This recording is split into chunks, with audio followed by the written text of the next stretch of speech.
In early March 2023, heavily armed federal agents suddenly descended on a sprawling 50,000 square foot luxury estate at dawn.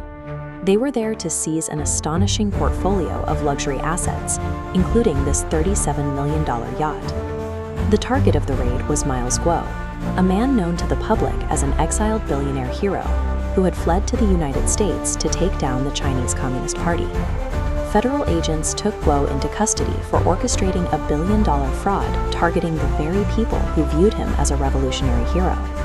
To understand this raid, we have to look at how a mysterious fugitive embedded himself in American politics to divert over $1 billion from supporters into his own private accounts. Guo's vast wealth traces back to the 1990s and early 2000s, right as China's massive real estate boom took off. Surviving at the top of that market requires securing immense tracts of land and development rights, which means forging deep, often illicit alliances with state officials.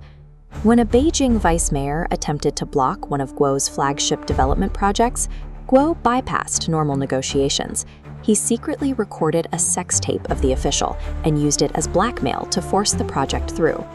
His ultimate leverage came from an alliance with Ma Jian, the head of China's Ministry of State Security.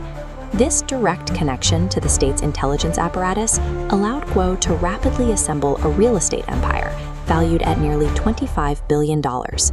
His success in China relied entirely on a blueprint of weaponizing state intelligence and extortion to eliminate rivals and build his personal fortune.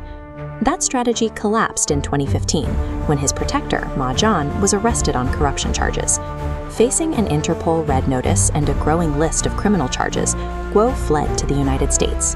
To survive in America, he executed a massive public relations pivot, rebranding himself from a corrupt oligarch into a high-profile whistleblower seeking asylum.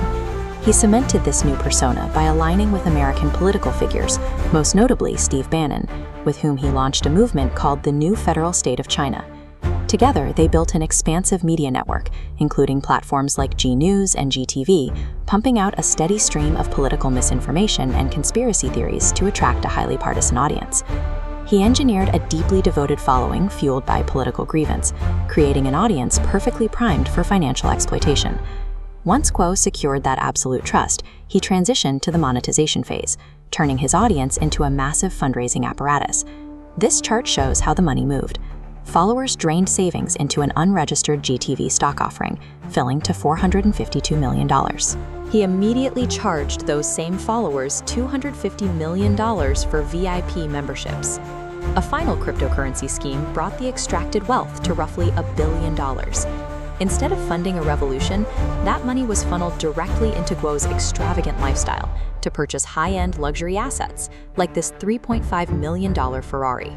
The new federal state of China operated as a diversified billion-dollar financial racket disguised as a political revolution. That racket came to a hard stop after the 2023 raid.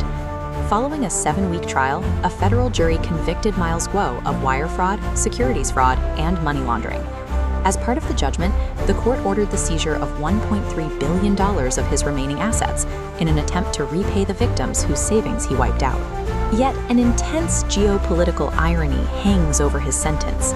Despite his U.S. conviction, the Chinese government still desperately wants him extradited, leaving his ultimate fate trapped between two superpowers. Guo's playbook exposes a persistent vulnerability in modern media. Loud, partisan truth-telling is frequently used as camouflage for financial exploitation. When a con artist wraps their personal enrichment in the flag of a righteous cause, the true believers are always the ones left paying the bill.